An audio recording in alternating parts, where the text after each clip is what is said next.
But we're going to turn now to what's being called biblical flooding across Colorado. Residents said they've never seen anything like it. The image is just shocking. Homes up to their roofs with water, rescuers using canoes to get people to safety as rivers rage with roads ripped out.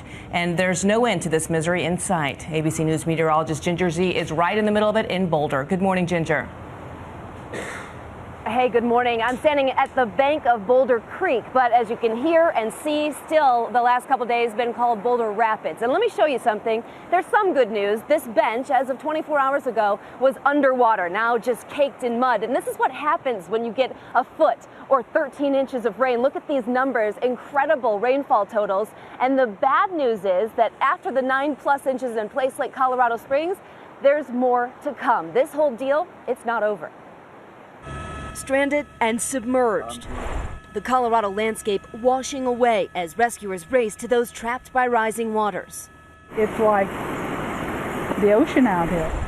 Dozens of homes, entire neighborhoods up to their roofs in that murky runoff. Within 1 hour, it completely surrounded the entire house and we had current. Some caught riding it out. Others plowing through the historic floods in pickup trucks.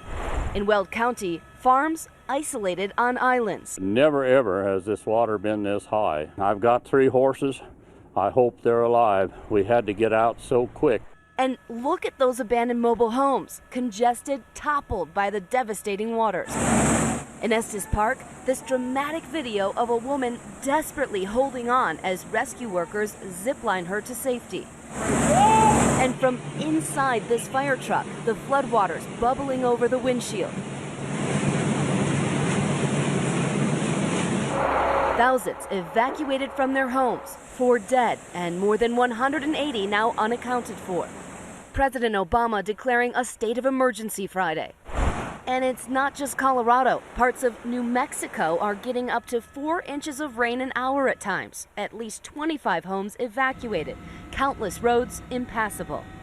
The remorseless waters devouring highways, homes crumbling in the force. A full weekend forecast of more rain. And we have brand new information this morning. Let me take you to a different river, the South Platte. Remember seeing all those pictures of the farmland, the horses? Well, that was in places like Greeley, Evans, and this river gauge that I'm going to show you now has surged to 19+ feet. Their old historic record was around 11, so you know how bad it still is this morning north of Denver. Let's look then at what's to come. I wish I had better news, but when you take the 1+ of rain that already fell, these raging rapids behind me, and you add another 1 to 2 inches that's coming in tonight, that front kind of backing in, the monsoonal moisture butting up right against it, this is not a good situation, and it is not over. The danger is still in place here. People have to be on alert. We'll be coming back with our nation's weather and the tropics firing up. Another area in Texas going to get a lot of rain this weekend.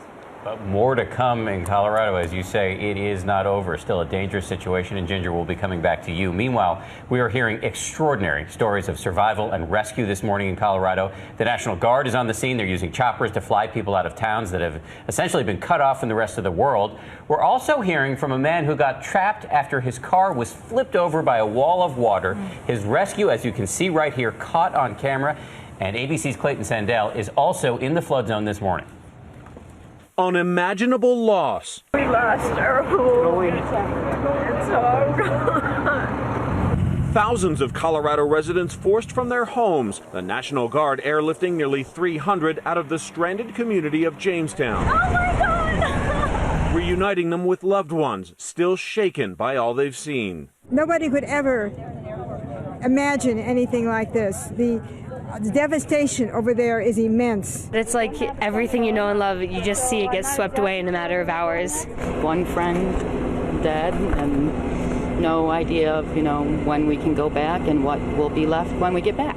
We were there the moment troops brought residents from another devastated town to safety. The neighbor's house fell off into what was a little creek, is now a raging river, fell off and just got swept away. It's gone. Gone. There's no other word but catastrophic. I've never ever seen anything like this.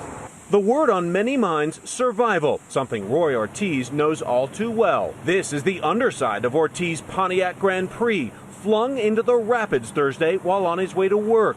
Flash floods tearing away the road beneath him. For 2 hours, the father of 4 was trapped and quickly sinking. I had to pray because I want to survive. One of the first to arrive, firefighter John Cook. We kind of pounded on the bottom of the car. And the rescue people look at me, and I just take my hand to they know I'm alive. Ortiz was caught in a driver's worst nightmare, one where the road suddenly becomes a river. As Cook and his team worked to save him, Ortiz tried to calm himself by thinking of his family. Only a small pocket of air helping to keep him alive. I'm feeling good, thanks to God and my family. For Good Morning America, Clayton Sandell, ABC News, Boulder, Colorado. He is one of the lucky ones, as Ginger reminds us that nearly 200 are still unaccounted for. All right, our thanks to Clayton for that.